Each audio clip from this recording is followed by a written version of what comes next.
Good morning, everyone. So before we start our class for today, let's pray first. In the name of the Father, of the Son, of the Holy Spirit. Amen.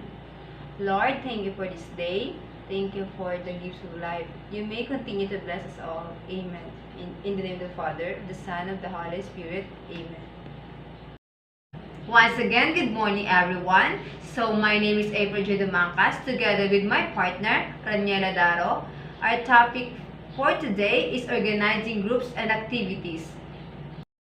So before we proceed to our discussion for today, I have one question to all of you.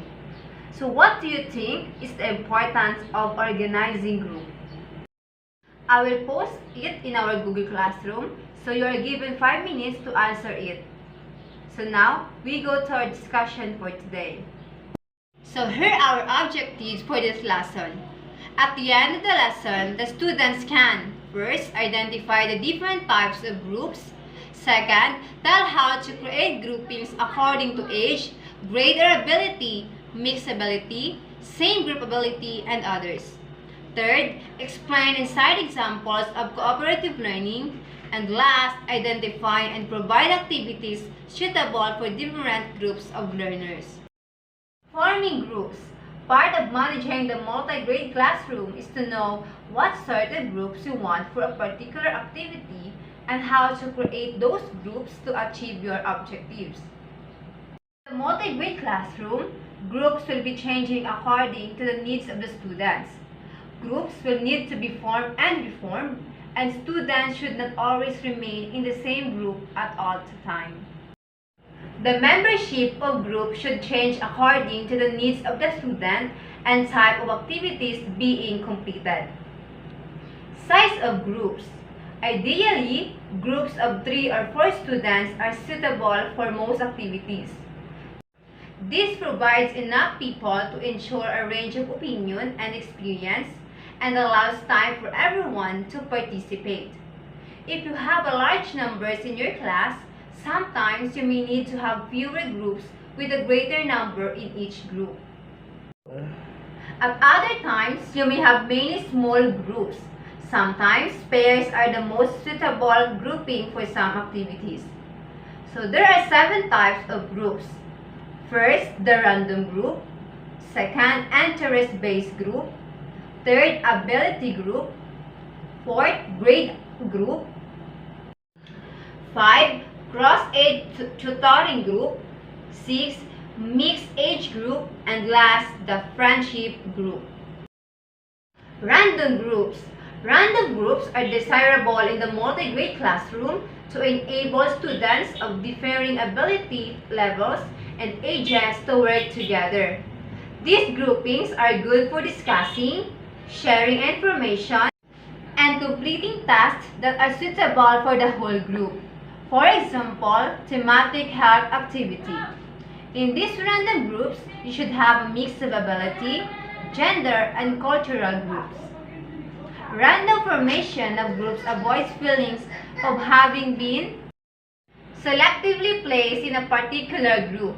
Once students start to work on the task, the discomfort of working with a stranger fades. Interest-based group. When each group is about to work on a different topic with a team, you may wish to give the students a chance to choose the one of most interest to them. One example is with the furniture arranged for a small group where desks turned around to face each other or a map area marked out. Place pictures, descriptions of the activity or topic headings of each set of tables or area on the floor. Students walk in a line past all the activities to have a look. Put the class in the middle of the room or outside and ask them to move to the selected topic. If there are too many people in one area, form 2 groups or ask some to make a second choice. If there are too few, ask them to move to a second choice. The third one is the ability groups. Ability groups allow students to work on tasks most suited to their learning needs. For example, in the multi-grade 4 to 5 classroom, you may have some grade 4 and some grade 5. In each of three ability groups, depending on their level of understanding, you may have some very capable grade 4 students working in the most challenging math groups, and you may have grade 5 students in the group with less challenging outcomes. According to the ability must be done by the teacher who has a clear understanding of the individual students' capabilities in a particular area. The teacher needs to collect information on the students' abilities in the area in order to make an informed decision. Observation, the result of previous tests and analysis of work samples, would help the teacher to place the student in the correct group. Grade groups. At times, in the multi-grade class, your grouping might be based on the grade levels you are teaching. For examples, you may have a 4, 5, and 6 multi-grade. And if using an activity where students are working in their grade levels, you would have 3 groups. This could be uneven due to the numbers in each grade. If you have specific objectives for each grade in a particular activity, you could use this method of groupings. Cross-age tutoring groups. In the multi-grade classroom, you can take advantage of the range of abilities to assist you with your teaching. Using older students to assist younger students provide benefits to both. Reinforce the learning by having to explain to the younger student. The younger student is supported in their learning by the older class member. Once again, students need to be taught how to do this. The older students need guidelines for assistance. You don't want them doing the work or giving all the answers to the younger student, so the teacher must be clear on what is required from the tutor.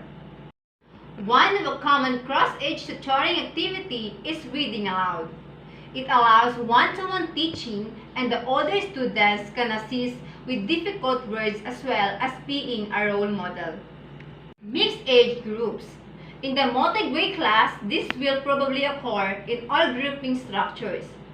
If you have a wide range of classes or combination such as a 3, 5, or 6, then mixed age groups will be a natural part of your program. Friendship groups.